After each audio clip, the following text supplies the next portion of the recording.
And we begin tonight with a live look at the east side of Indianapolis where the rain has returned. Let's show you live Doppler 13 right now. You can see the rain moving through central Indiana.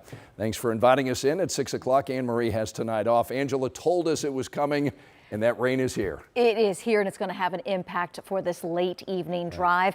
Severe threat, yes, it continues across the southern half of the state. Large hail, damaging wind gusts can't be ruled out. Let's get to radar and show you the storms that we're dealing with across central Indiana, as yes, these are going to have an impact. In terms of the greatest threat of severe weather, it's down to our southwest, already under a severe thunderstorm watch into the southwestern part of Indiana, including Evansville until 10 p.m. But we're watching these storms really intensifying. Southwest of Indianapolis may contain some small hail or some damaging wind gusts. Lots of lightning and very heavy rain. Mooresville, it is moving in now. Plainfield, you will be next. Southwestern sections of Marion County into the northwestern sections of Johnson County. You will also get that storm that's moving off to the north and east. Storms near Ellettsville, over Brown County, south to Bedford. All of this tracking off to the north and east with heavy rain. Crawfordsville, heavy rain in Alexandria, Anderson, and Muncie. This is just the beginning.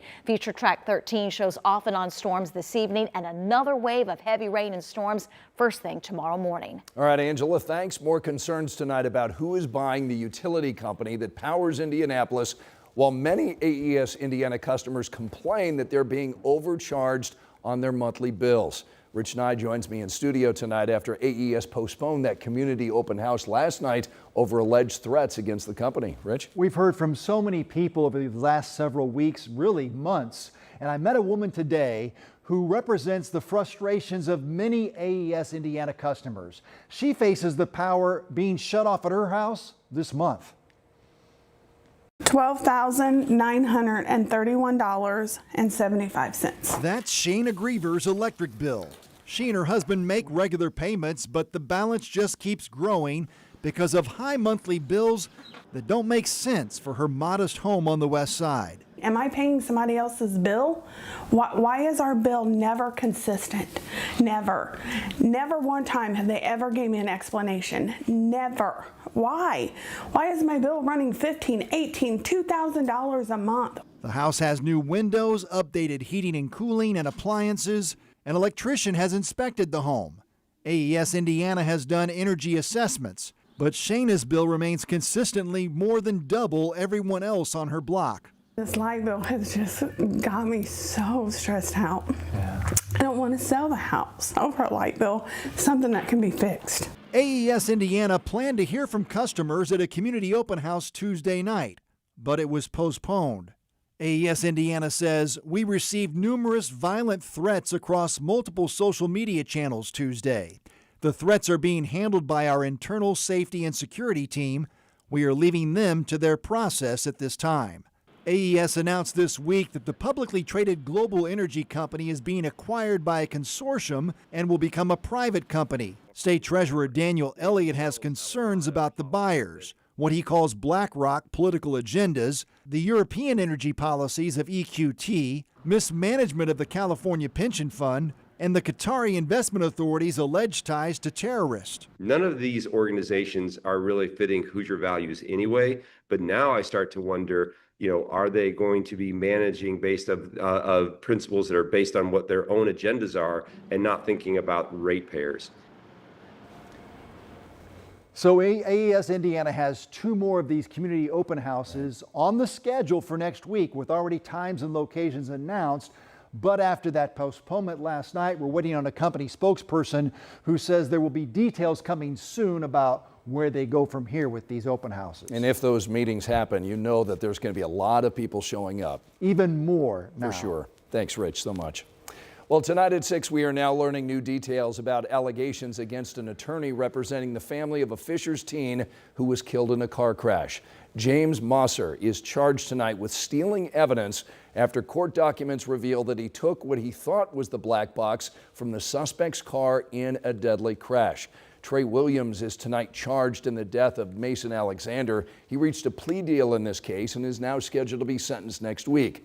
Mosser was hired by the family of Mason Alexander. The 18-year-old was killed in a crash in Fishers in March of 2025. Court documents tonight are revealing that Mosser allegedly went to the tow yard, illegally entering the property before taking several items from the suspect's car. Tonight, he's charged with felony theft. Mosser could also face discipline from the Indiana Supreme Court. Tonight, the Notre Dame community is mourning the death of former football coach Lou Holtz. This is a live look at his statue outside the Notre Dame Stadium, honoring his time with the Fighting Irish. His family announced he passed away at the age of 89 in Florida. Lou Holtz is a member of the Football Hall of Fame, helping lead Notre Dame to its last national championship in 1988. He won 249 games during his career. Former Indianapolis Republican Mayor Greg Ballard is tonight running for Secretary of State as an independent. Today, Ballard talked with our Emily Longnecker about what's different this time when he runs for office and one of his priorities if he wins. Well, what's different this time is that the former Republican mayor of Indianapolis has decided to run as an independent.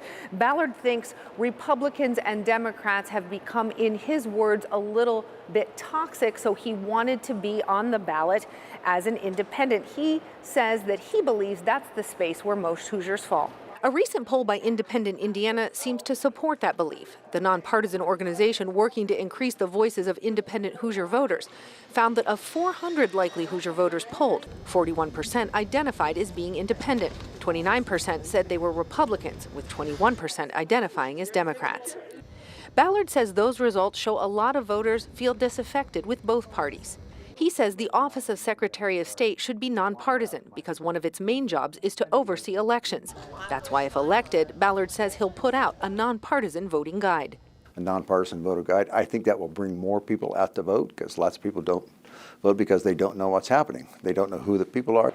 The Republicans and Democrats choose their candidates for Secretary of State at conventions in June. This still isn't a done deal for Ballard. He needs 37,000 signatures from voters to get on the ballot as an independent.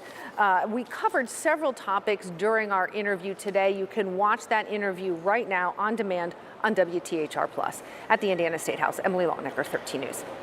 The campaign for Republican Secretary of State Diego Morales released this statement, saying in part, as November approaches, Secretary Morales stands on a record of results. He has strengthened election integrity through enhanced voter ID and proof of citizenship requirements. He is driving economic growth by keeping Indiana as the best place to start a business. Bo Bai is the son of former Indiana Governor and Senator Evan Bai. He's running for Secretary of State as a Democrat. He issued a statement today saying this race is a referendum on Diego Morales' tenure as Secretary of State. We are building the only campaign that can defeat him, put an end to the blatant corruption, and restore the office to all Hoosiers. Tonight at 6, Indiana Congressman Andre Carson is weighing in on the ongoing conflict in Iran. Our Emily Longnecker talked with the Democrat today, just one day after he was briefed by U.S. officials. Have you heard anything that leads you to believe that there was an imminent threat to the United States to justify these attacks?